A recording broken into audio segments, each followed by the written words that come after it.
Hello, I'd like to share some information with you today in regards to some tips on how to cope with crisis or trauma. This information is written by Elizabeth Scott, medically reviewed by Carly Snyder, is coming from verywellmind.com.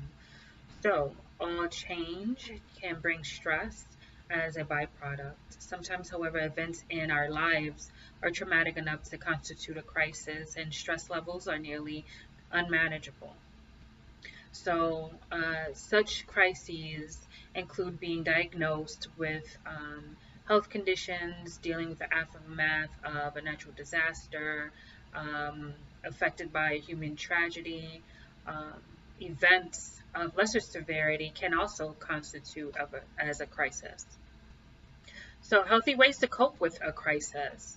Um, there are some guidelines. This is not all encompassing, but these are some tools, some tips to keep in mind when coping with crisis.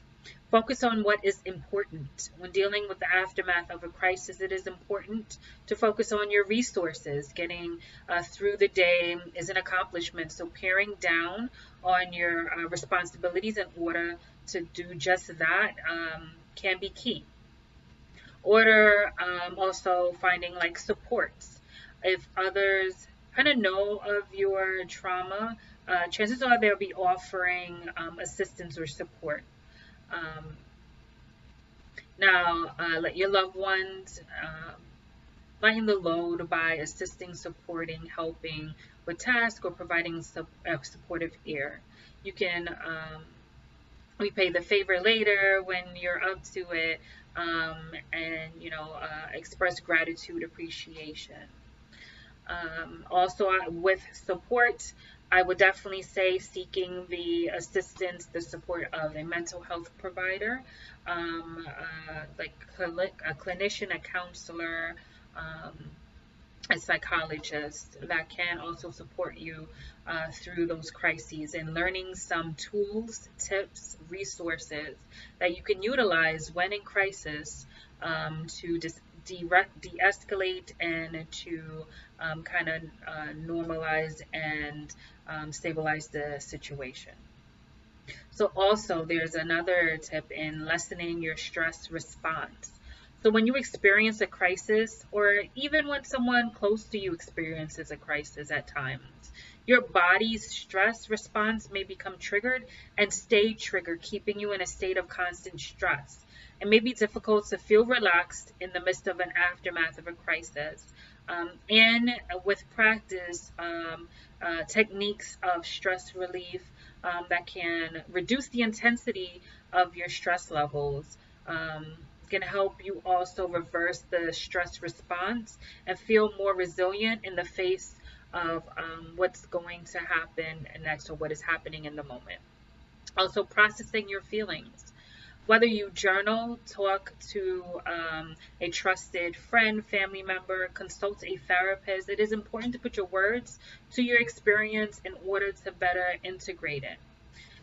As you move through the crisis, you may be tempted to ignore your feelings for fear that you will kind of wallow too much and get stuck in those feelings.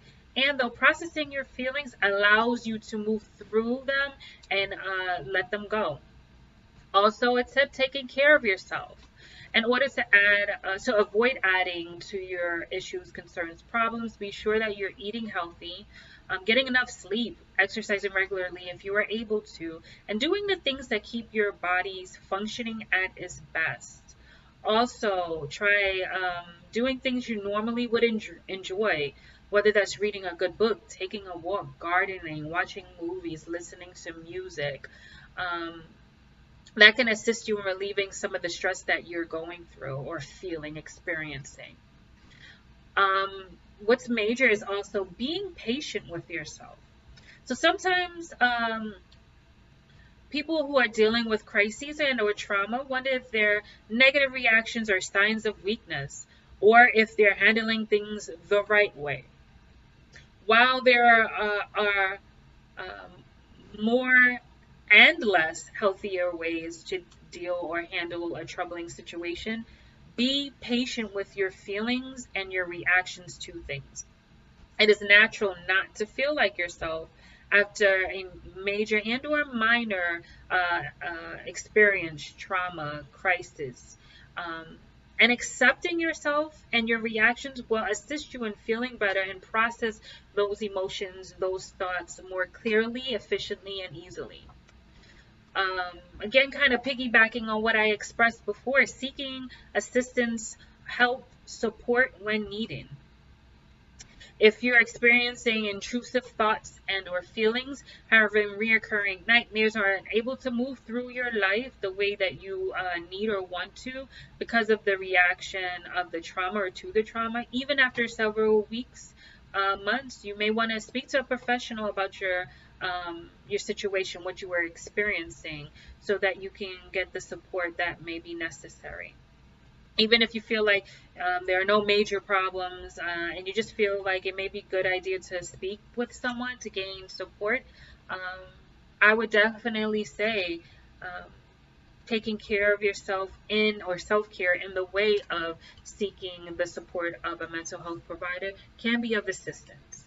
So I hope this information was helpful for you, and I hope you enjoy the remainder of your day.